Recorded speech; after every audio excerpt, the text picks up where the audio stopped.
Beraz, EH Baiek hirugarren aldikotz antolatzen ditu udako unibertsitateak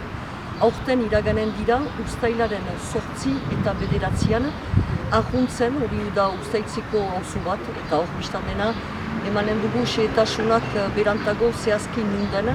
Nahi dugu hor inala militantek parte hartezaten, baita ere EH Baiko karta ez dutenak oraino hartua,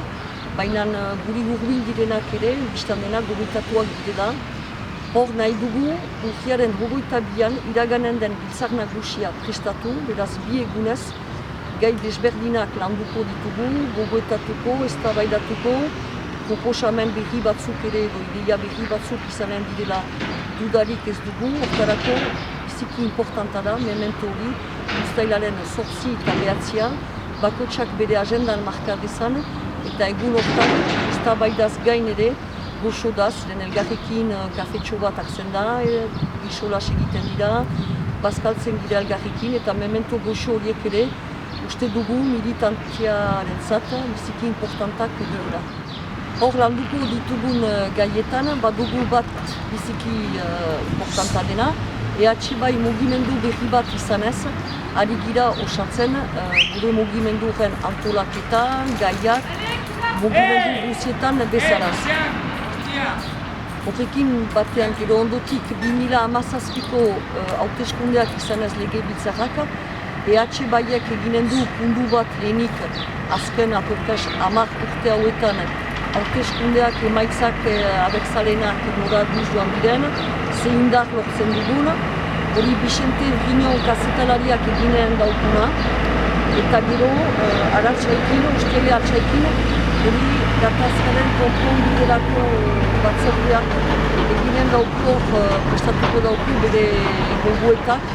eta gai hori jadanik taltokiko taldek lantzen dutena. Larun materat duan dira, hor badugu jendarte proiektu batzordeak ere dosier batzu, gogoeta batzuk igorriak ditu tokiko talderat, eta hor denekin errenta unibertsalari buruz gogoeta bat ere manen dugu,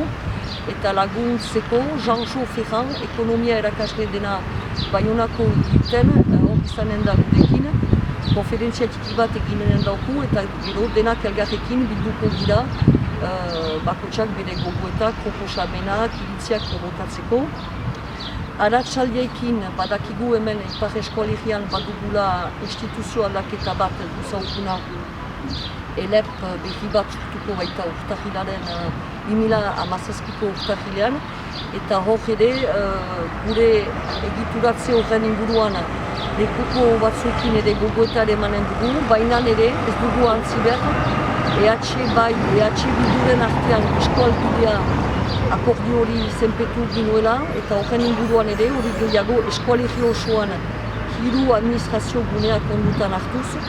gogoeta bat ere emanen dugu, eta gero nahi dugu, ostean aipatzen nuena hasieran ere, finitu besta handi batekin, denak elgarrekin,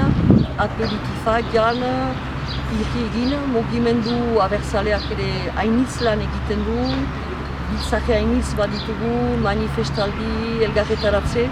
baina artetan ere hartzea memento bat, aperitifaino baten edateko, uste dugu biziki importanta dela ere, horrek ere baitu azkartzen gure gogoetak eta militantismoa.